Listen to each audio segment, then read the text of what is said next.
Conexões de hoje debate sobre o cenário político brasileiro, já que 2014 é ano eleitoral. Estão falando com a gente sobre este assunto os professores da Faculdade de Ciências Sociais da UFG, professor Pedro Célio e também professor Pedro Mundim. Professor, falando um pouquinho mais da Marina, que foi muito comentada nesses últimos meses pela tentativa de criação de um novo partido, pela entrada do PSB, as novas alianças que está fazendo. Como é que você percebe a Marina enquanto política? Ela é uma força que pode enfrentar a Dilma? Eu acho que eu vou remar um pouquinho contra a maré, e muito em função de um artigo que eu escrevi com a professora Silmara Teles da UFMG sobre a eleição de 2010. E a gente teve em mãos duas pesquisas que foram feitas, dois surveys eleitorais. Um no início de setembro, tá? E um logo após o primeiro turno. E eram dados bastante interessantes que mostravam o seguinte: se você pegava comecinho de setembro, ou seja, faltando um mês para a eleição, onde é que estava a força da Marina? Estava no eleitorado evangélico. E ela tinha só 10% de intenções de voto. Entre essas duas pessoas, ou seja, nesse período de um mês, ela conseguiu mais 10% de intenções de voto, e aí uma coisa que emergiu de fato foi, por exemplo, eleitores que mais acessavam a internet para buscar informações sobre eleições, votando na Marina de uma forma mais consistente. Mas o que a gente tem que observar é o que aconteceu nesse período, assim, de substantivo do ponto de vista eleitoral, que fez um certo movimento de alguns eleitores que estavam meio que indecisos, não sabiam se votavam numa posição de maneira consistente ou não queriam votar na Dilma e migraram para a Marina. Justamente quando surge o Erenice Gate e o debate sobre o aborto, né, entre a Dilma e o Serra. Então, esses eleitores que já estavam insatisfeitos com essas outras opções que estavam disponíveis, não tinham confiança substantiva para ficar com a Marina, de repente, com a emergência do Erenice Gate, aí traz de volta daquela questão do mensalão, da corrupção do PT, então começam a rechaçar um pouco a Dilma, e também viram aquele debate entre a Dilma e o Serra sobre o aborto, que foi um debate meio estranho, né, migraram para a Marina. Então, a força, na nossa opinião, que a gente chega à conclusão, olha, a força da Marina em 2010...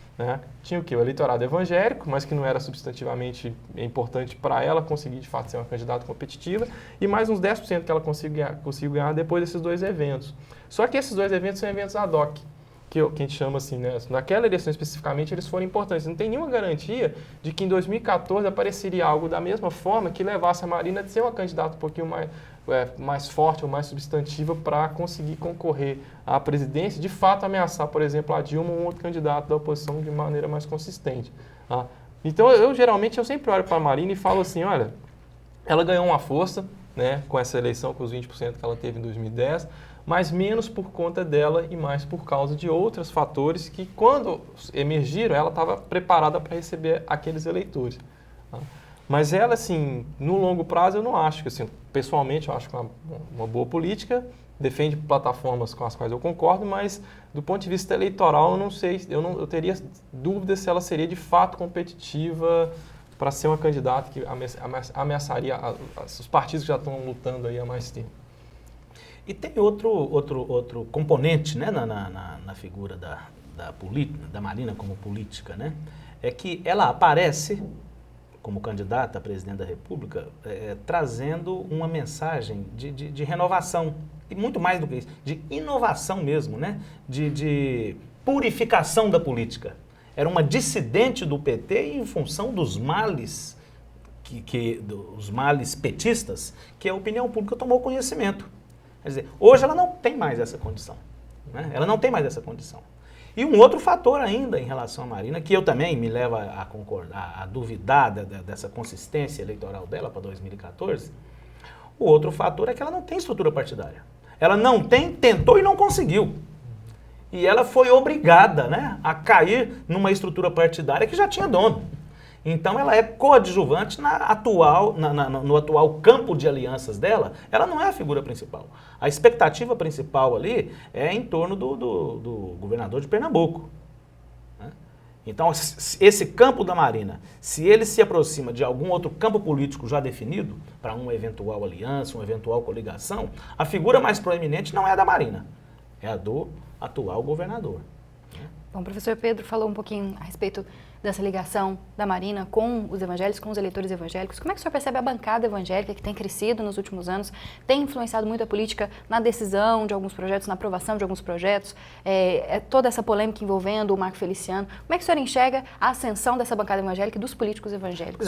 Eu vejo isso de várias maneiras e revela muito. Eu acho que a primeira e mais forte, né, é uma tendência, vamos dizer assim, a modernização da sociedade brasileira, especialmente nas maiores cidades, ela acontece preservando muitas das perversões da formação social brasileira. Perversões ligadas à desigualdade social. E isso nas grandes cidades causa, né, comportamentos, tendências de associativismo, de vida coletiva, de ação social, muito não tão semelhantes aos modelos clássicos, né, do associativismo, das reivindicações urbanas, da força de pressão social. E quando isso, a desigualdade aprofunda, o Brasil fica mais rico e o povo fica mais pobre, então a população fica um pouco vendida. Ela não se vê representada nas instituições que ela ajudou a criar, votou a favor, defendeu, não se vê muito representada, o descrédito e muitas coisas, e passa para buscar soluções mágicas, sobrenaturais. Eu creio que uma boa parte da expansão do eleitorado evangélico está ligado a isso, né? As elites políticas criam ou configuram um tipo de discurso em que busca solução um pouco fora do mundo político e traz de novo essas soluções para uma forma política já sob a liderança de tipo religioso.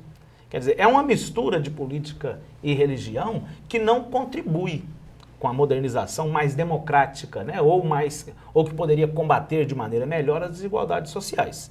Eu creio assim, né? Então eu acho que a Marina ela é um produto desse tipo de liderança. Isso já apareceu pela esquerda com uma mulher, que foi a Benedita Silva, no Rio de Janeiro, né? E isso aparece eventualmente com outros discursos. Quando isso é ligado a dramas sociais mais profundos, por exemplo, os problemas da segurança pública, né? Então o político com discurso evangélico vinculado à segurança pública, isso dá um reforço de um moralismo conservador na política muito grande. Então, para mim, essa expansão evangélica traz essa matriz de tipo conservadora na sua origem, né? Esse é o primeiro aspecto. Segundo aspecto, não é tão grande assim, né, do ponto de vista percentual. Às vezes aparece, né, que há uma expansão evangélica, isso é verdade, né? Mas do ponto de vista político, isso não é exatamente igual como acontece nas periferias da cidade, nas maiores cidades. Não há uma correspondência direta em relação a isso, porque as pessoas compreendem bem que tem a sua vida no trabalho, na família, nas suas comunidades de bairro, né? Mas a opção política envolve tantos fatores, tantos ingredientes, tantos componentes, né? Em que os aspectos corporativos ou mais localizados de uma escolha acabam sendo temperados por muitas outros componentes. Concorda, professor? Concordo. E aí é uma coisa interessante, de fato essa expansão ela acontece, mas ela não é tão grande a ponto, por exemplo, de a gente achar que eventualmente um candidato vai conseguir se eleger com um cargo majoritário simplesmente porque ele defende uma bandeira religiosa, né? Mas ao mesmo tempo tem um outro lado, entre aspas, para quem é mais liberal, que acaba sendo pernicioso, que é o quê?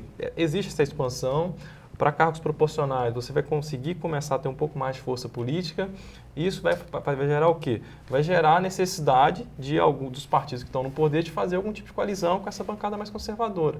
E no que eles têm que fazer isso, eles têm que fazer concessões. E no que eles fazem concessões, eles provavelmente vão ter que adotar projetos ou políticas mais conservadoras ou evitar colocar em pauta certas questões mais liberais.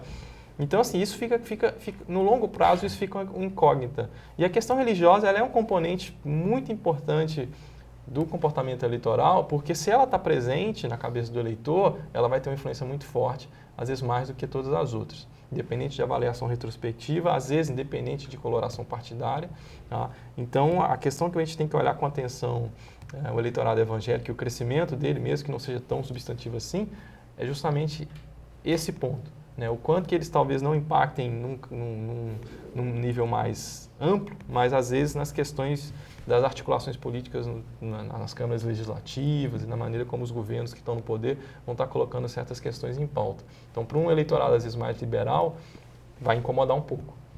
Imagine que, desculpe, né, mas imagine que isso sintetizando e estendendo, não é bom para a eleição majoritária, mas para a eleição proporcional, né, é bom. Agora, isso reforça bancadas corporativas. Né? Isso diminui, torna mais egoísta a ação do representante político, do deputado, do senador. Né? Os nossos parlamentos ficam mais empobrecidos do ponto de vista de um projeto nacional para o país. Né? Então, isso é verdadeiro. Bom, mudando um pouquinho de assunto, falando um pouquinho mais da realidade estadual. Como que a senhora avalia o cenário estadual, já que desde a última eleição a gente teve o escândalo do Cachoeira, várias greves estaduais, alguns servidores descontentes com o governador. Como é que você percebe esse cenário para 2014? Olha, nós estamos aqui no mês de novembro, né? Pouco menos de um ano antes das eleições. O cenário que está se configurando agora é uma manutenção do quadro da disputa político-eleitoral aqui em Goiás. Né? O PSDB e suas estruturas satelitizadas, né, de um lado, a aliança PT-PMDB do outro, né, e uma pequena, mas uma pequeniníssima alteração nos esforços da chamada terceira via. Né? Que houve uma tentativa de aproximar Vanderlan com Ronaldo Caiado e parece que não deu certo. Né? Mas as bases dos protagonistas, né, dos elementos principais da disputa eleitoral são muito parecidas com a de 4 anos atrás. E, inclusive, a definição, a forma verticalizada na relação que elas mantêm com o plano nacional da política brasileira. Praticamente o mesmo. Praticamente o mesmo. Há uma pequena modificação aí, ou um pequeno ajuste a ser feito ainda interno na relação do PT e PMDB para definir os 3 nomes da chapa majoritária e nada mais. Não houve nenhuma interferência nesse cenário, esse grande escândalo que teve no Estado? Sim, muita coisa aconteceu. Né? Nós tivemos um período aí, um intervalo de 1 ano e meio, talvez 2, né, de um desgaste enorme do governador Marconi Perillo, que chegou a colocar em dúvida a possibilidade da sua tentativa de reeleição. Né? O nome dele apareceu em todos aqueles processos relacionados ao escândalo do Cachoeira. O nome também muito relacionado a esse escândalo, me foge o nome agora, né? Ligado aos negócios desse Carlinhos Cachoeira, né? Tivemos esse fator. Nós tivemos no início do governo Marconi um erro do ponto de vista estratégico, lógico e ético fabuloso, do meu ponto de vista, né? Que foi a modificação que ele fez na área de educação, alterando a carreira dos professores, né? Que foi, do meu ponto de vista, que trabalho com educação também, foi um gesto criminoso da política do governador, e pior ainda para ele, né? Ele pegou alguém, fez uma cooptação das mais rasteiras, entre aspas, aí, né? na convivência do sistema partidário, que foi pegar lá uma liderança emergente do opositor, fez a cooptação e colocou para fazer o trabalho sujo. Thiago Peixoto. Aquilo causou um desgaste enorme, né? Alterou as expectativas de titularidade dos professores, de ascensão, de carreira, colocou as professorinhas mais antigas em uma situação de dificuldade, inclusive financeira. Eu trabalhei em pesquisas em 3 cidades na eleição de 2010, a gente viu os efeitos disso de maneira assim dramática. Em umas, Rio Verde, em Goiânia, muitos trabalhos de pesquisa que a gente fez aqui, em algumas ocasiões, o desgaste do governador foi notório. Candidatos a prefeito e a vereador da sigla do governador não queriam a companhia dele no palanque. E isso assustou muita gente, né? E depois parece que ele investiu, né, na área administrativa do governo e está conseguindo se recuperar. Hoje é um candidato forte. Né? O senhor concorda, professor? O cenário goiano para mim ainda é um pouco novo, porque tem menos de 3 anos que eu moro aqui, então vai ser minha primeira eleição para governador, que eu vou estar de fato acompanhando em loco. Mas em grande medida eu concordo com o Pedro Célio, e o que a gente conseguiu perceber assim, de análise que foram feitas da eleição de 2012, né, principalmente aqui em Goiânia, é que, de fato, o governador perdeu muito prestígio e apoio popular, não apenas com essa questão da educação, mas também com os escândalos envolvendo o nome dele e do Carlos Cachoeira, do Demóstenes, etc. né? E o que ele está tentando fazer, no meu ponto de vista, desde então, é recuperar a popularidade. Porque se ele entra na disputa com essa avaliação retrospectiva baixa, ele vai ser um candidato menos competitivo, independente se dele estar dominando a máquina, né? E, obviamente, se ele concorrer seja com o Júnior do Friboi ou com o Íris, quer dizer, um é uma liderança histórica, o outro é alguém que pode ser que vá concorrer com o apoio de uma liderança histórica e com dinheiro para fazer campanha substantiva. Então, provavelmente vai ser, pelo menos assim, para quem estuda eleições, vai ser interessante que deve ser uma eleição mais competitiva do que, por exemplo, foi a de Goiânia no ano retrasado, né? Então, vamos esperar para ver como é que, de fato, as candidaturas se posicionam, e eu fico brincando às vezes, quando me perguntam, principalmente jornalistas, como é que você acha que vai ser? Olha, tem informação aí que não é uma pergunta científica que eu sou capaz de responder, você deve ser mais do que eu, você é jornalista, você sabe como é que as coisas nos bastidores estão rolando, né? Então você que tem que me responder isso. Depois que os candidatos se posicionarem e a gente começar a ver como é que está o contexto político eleitoral do Estado e como é que eles estão planejando fazer suas campanhas e quem está apoiando quem, etc., vai ficar mais fácil para a gente poder entender como é que a coisa vai caminhar.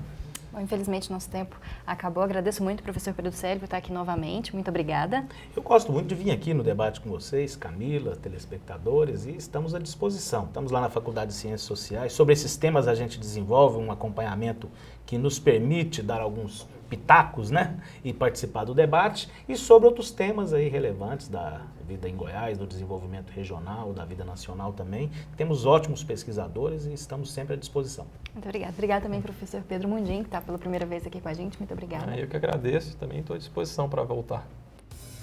Bom, e o programa de hoje chega ao fim. Ele é produzido em parceria com o Laboratório de Produções Audiovisuais Integradas da Faculdade de Informação e Comunicação e também com a Assessoria de Comunicação da Universidade Federal de Goiás.